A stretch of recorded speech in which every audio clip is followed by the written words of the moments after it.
দিল্লিতে যে ইনসিডেন্ট হয়েছে সেটা নিয়ে আমাদের অ্যাজ আ পুলিশ টিম আমরা অনেক ইনস্ট্রাকশন দিয়েছি, কিন্তু ডিটেলসে ওইগুলো বলা যাবে না বিকজ সিকিউরিটি রিলেটেড ইস্যু আছে। বাট ডেফিনেটলি মানে যা যা করণীয় আছে পুলিশ নিশ্চয়ই ওটা করছে।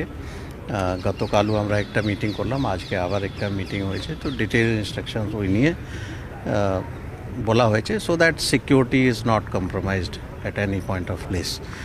অ্যান্ড বাকি স্যার আরেকটা বিষয়, সেটা হচ্ছে আমরা জানি যে কলকাতা শহরে এখন Indian team, south Africa team রয়েছে। 14 তারিখে ফার্স্ট টেস্ট এখানে হবে, অবশ্যই প্রচুর মানুষও আসতে পারেন ইডেন জুড়ে, এবং সেই ক্ষেত্রে তো একটা বাড়তি একটা বিষয় রয়েছে। যদি এই বিষয়টা বলেন যে তাদের সিকিউরিটি রয়েছে, তারা হোটেলে থাকছেন, প্লাস খেলতে আসবেন, এখন প্র্যাকটিস সিজন চলছে, ওটা প্লেয়ার্স অ্যান্ড টিম ম্যানেজমেন্ট সবার অ্যান্ড ইনক্লুডিং দ্য ভিনু, যত ভিনু আছে যথেষ্ট সিকিউরিটি অ্যারেঞ্জমেন্ট করা আছে। আমরা আশা রাখছি ওটা নিয়ে কোনো ইস্যু হবে না।